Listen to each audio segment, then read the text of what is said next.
Un atkal par ekskavatoru ātrajām sakabēm. Mehāniskās vai hidrauliskās? Kad izvēlēties kuru variantu? Ja tu man jautās, es tev teiktu, izvēlies pēc iespējas vienmēr hidraulisko variantu. Bet, ja nu tev ekskavators nav aprīkots ar speciālo hidrolīniju tieši kausa ātrās nomaiņas sakabei, kā kompromisa risinājums varētu būt mehāniskā. Tur jāņem vērā sekojušas lietas.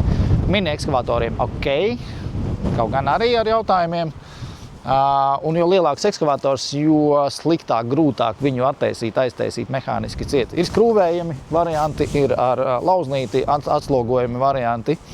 Kāpēc mehāniskās nepārāk?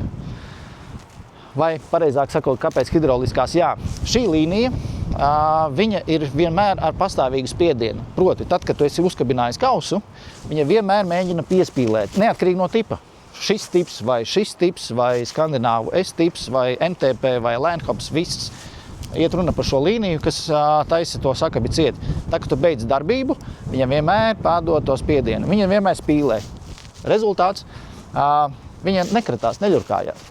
Mehāniskajai atkal pēc sakabināšanas to atrašanos savā vietā nodrošina atspere. Viņa ļauj pastaigāt tam visam mehānismam, un ar laiku šīs sēžu vietas, tur, kur viņš atbalstās, izdauzās, izļurkājās. Un to naudu, ko tu būsi ietaupījis uz hidrolīniju, tu pēc tam ļoti iespējams investēsi atpakaļ sakabes renovācijā. Tā ka, ja tev ir iespēja, ņem lūdzu hidrauliskos variantus.